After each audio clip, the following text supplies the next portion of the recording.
আজকে ভবানী ভবনে অভিষেক বনাম কুনাল। আজকে সই জালিয়াতি কাণ্ডে দ্বিতীয়বার অভিষেক বন্দ্যোপাধ্যায়কে তলব করা হলো। বেলা 12টায় হাজিরা দেবার কথা রয়েছে।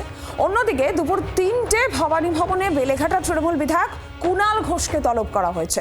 সেক্ষেত্রে দুজনকে মুখোমুখি বসে জিজ্ঞাসাবাদের সম্ভাবনাও রয়েছে। এরই পাশাপাশি আগামীকাল প্রাথমিক নিয়োগ দুর্নীতিতে অভিষেককে ইডির তলব।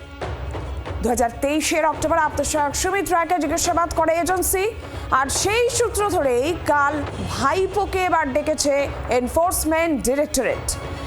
মঙ্গলবার ডিজে হুমকি নিয়ে খোকাবাবুকে তলব করেছে সিআইডি। পর হাজিরা অভিষেক বন্দ্যোপাধ্যায় দেওয়ার কথা আজকে ভবানী ভবনে, আগামীকাল ইডি। আর এরই পাশাপাশি মঙ্গলবার ডিজে হুমকি নিয়ে এবার খোকাবাবুকে তলব সিআইডির। আমরা পুরো বিষয় নিয়ে জানবো। অয়ন ঘোষাল প্রতিনিধি এই মুহূর্তে আমাদের সঙ্গে রয়েছেন সরাসরি। অয়ন, আজকে ভবানী ভবনে তলব, এরপর আমরা জানি আগামীকাল ইডি তলব, মঙ্গলবার আবার ডিজে হুমকি নিয়ে অভিষেক বন্দ্যোপাধ্যায়কে তলব সিআইডির।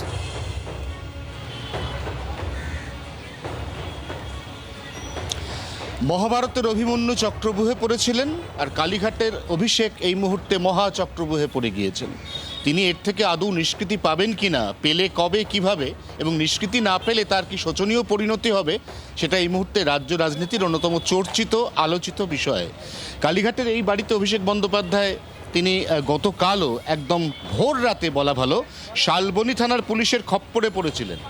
যাই হোক, সেখানে কোনোভাবে কোনো ডকুমেন্ট না পাওয়া যায় এবং সুমিতকে রাতারাতি এই বাড়ি থেকে অন্যত্র পাঠিয়ে দেওয়ায় তিনি সে যাত্রা বেঁচেছেন। কিন্তু তিনি আর খুব বেশি দিন বাঁচতে পারবেন না বলেই যারা আইন সামান্য হলেও জানেন তারা মনে করছেন। তার কারণ হচ্ছে ভবানী ভবনে আজকে অভিষেক বন্দ্যোপাধ্যায় এবং তার সঙ্গে কুনাল ঘোষ, তাদেরকে মুখোমুখি বসিয়ে বিধানসভার যে সই জাল কাণ্ড, যেখানে অভিষেক বন্দ্যোপাধ্যায় হচ্ছেন অথরাইজড সিগনেটরি এবং তার ওপরের যে 70 জনের সই, অনেকের আবার ক্যাপিটাল বা ব্লক ক্যাপিটাল লেটারের সই, এই সইগুলোর সিংহভাগ জাল। বিধানসভার মতো গণতন্ত্রের একটি মন্দির, পরিষদীয় রাজনীতির পীঠস্থান, সেই পীঠস্থানকে কলুষিত করা এবং সই জাল, অর্থাৎ এক কথায় জালিয়াতি। এই জালিয়াতির যে মামলা, সেই মামলার তদন্তভার সিআইডির হাতে। সেই মামলাতে আস্তে আস্তে জড়িয়ে পড়েছেন অভিষেক, কারণ এর আগের দিন তিনি সিআইডির তলবে ভবানী ভবনে গেছিলেন, কিন্তু বেশিরভাগ প্রশ্নের কোনো সদুত্তর দিতে পারেননি। সিংহভাগ ক্ষেত্রে তার সমস্ত প্রশ্নের উত্তর ছিল আমি জানি না। যিনি অথরাইজড সিগনেটরি, যিনি এখনও পর্যন্ত এত বড় বড় কথা বলেন, এখনও পর্যন্ত এমনকি গতকালও তিনি আঙুল তুলে মিডিয়ার সঙ্গে উদ্ধত ভঙ্গিতে কথা বলেন, তিনি বলছেন যে তারই অথরাইজড সিগনেটরির ওই যে রেজলিউশন লেটার, এই লেটারের যে 7টা প্রশ্ন তিনি জানেন না। যাই হোক, তিনি জানেন কি জানেন না এটা খুঁজে বার করার দায়িত্ব সিআইডির দুঁদে গোয়েন্দা আধিকারিকদের। এর পাশাপাশি তুমি যেমনটা বলছিলে যে এরপর পরপর একে একে ধাপে ধাপে তাকে ঘিরে ফেলার জন্য একটার পর একটা মামলা চলছে, একটার পর একটা তদন্ত শুরু হচ্ছে। তালিকায় সর্বশেষ সংযোজন ডায়মন্ড হারবার বিধানসভা লোকসভা কেন্দ্র। বিগত লোকসভা নির্বাচনে অভিষেক বন্দ্যোপাধ্যায়ের বিপক্ষে থাকা বিজেপির প্রার্থী অভিজিৎ ববি দাস আমফানের 250 কোটি টাকার দুর্নীতি, তার বিরুদ্ধে বিষ্ণুপুর থানায় একটি এফআইআর করেছেন। এফআইআর গৃহীত হয়েছে। সেই এফআইআরের তদন্ত পুলিশ করবে নাকি আগামী দিনে সেই তদন্ত সিআইডির হাতে যাবে, এটা এই মুহূর্তে বোঝা যাচ্ছে না।